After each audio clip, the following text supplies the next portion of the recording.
Değiştirsin.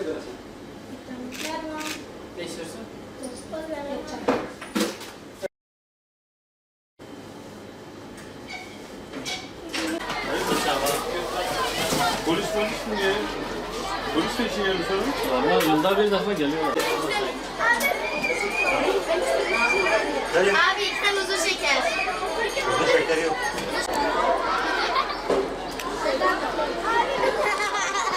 Abi bir tane de benim. Hadi. Hadi. Abi ben de.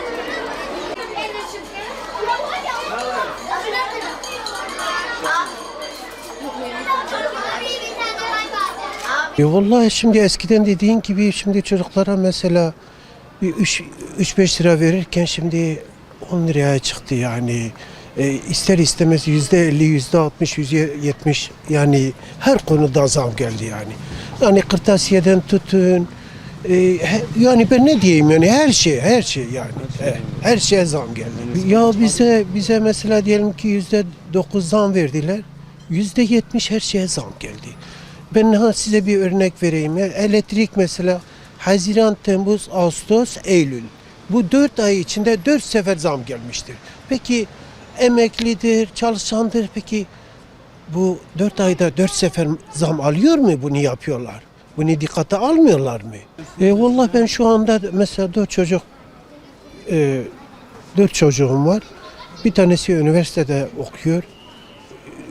Diğeri de işte şimdi yani şeydedir. Ya ortaokuldadır.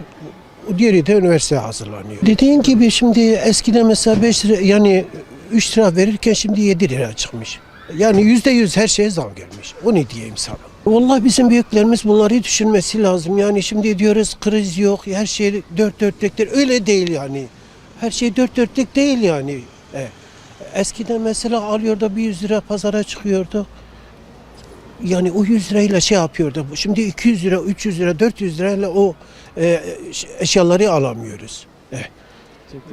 Canım. Abi ben bu 3 yıldır malulen emekliyim. 1 milyar 400'dür.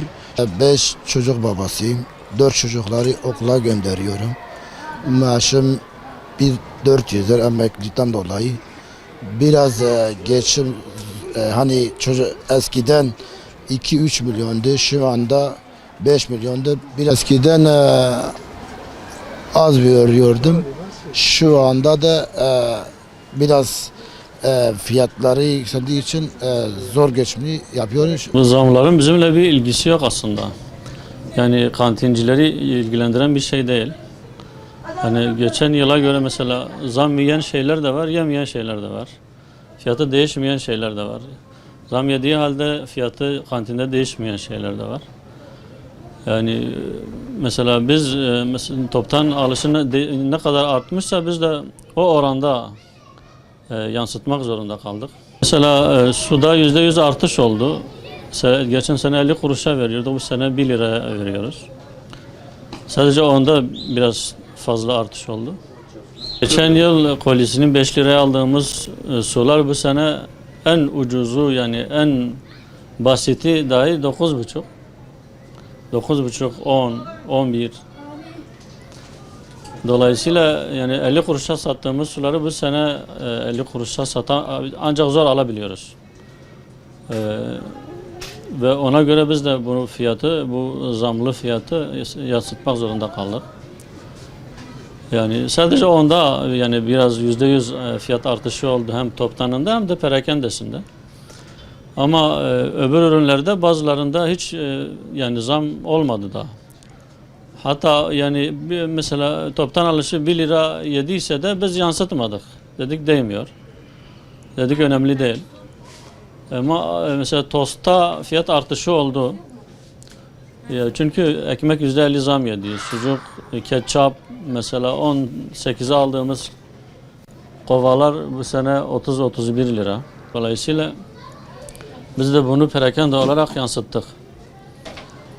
Yani öbür okulları bilmem fakat bizde pek fazla yani şikayet duymadık. Poğaça, simit geçen sene 75 kuruşa satıyorduk. Bu sene 1 lira yaptık. Çünkü %50 zamlı alıyoruz. Dolayısıyla biz de onu yansıtmak zorunda kaldık.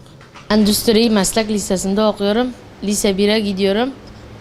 Eskiden şimdi bize 1 lira verdikleri zaman bize yetiyordu. Şimdi ise 10 lira 5 lira veriyorlar, yetmiyor bize. Ya zam gelmiş abi, bilmiyorum nasıl oluyor. Su beşken şimdi 1 lira olmuş. Simit poğaça fiyatı değişmiş abi. Olmuyor ya. Ahmet Han İmam Hatip Ortaokulu'nda okuyorum. Liseye gidiyorum, lise 1'e gidiyorum. Şimdi eskiden ailemiz bize 1 lira 2 lira veriyordu. Biz hatta 1 lirayla kendimizi doyururduk abi. Mesela tost olsun, değişik şeyler olsun. Mesela ayranda bile şu anda artış olmuş abi. Bir şey alamıyoruz. O nedenlerden dolayı abi bizim ailemiz bize para veriyor. Hani bu mesela bazı fiyatlar yükselmiş abi. İşte ailemiz de geçiştiremiyor bizi abi. Hem masraflar var abi. Temizlik reyonunda da bir ton şey artmış abi. Her reyonda her şey pahalanmış abi. İşte milletimiz yetiştiremiyor bu durumları abi. Harçlığım eskiden 5 liraydı abi. Şu anda 7 lira veriyorlar. Şimdi servise biniyor, servis öğrenci 1.750 olmuş. Eskiden böyle gidiyorduk abi. Şimdi 1.750'dir. Şu anda hem ulaşım yönünde zam gelmiş, hem market reyonunda. Millet yetiştiremiyor yani. Valla abi eskiden 1 lira alıyorduk abi, valla bize çok iyi geliyordu abi. Şimdi valla abi şimdi bana 3 lira da yetmiyor. Niye yetmiyor? Valla abi görsen abi bir su abi alıyordum 50 kuruş abi, şimdi olmuş 1 TL. Tost abi, valla hatırlıyordum abi, öyle büyükleri abi, içinde dolu sucuk vardı abi. 1 TL'ydi abi, şimdi olmuş abi öne kadar, içine bir iki tane sucuk koyuyorlar. Diyorlar hadi yiyin.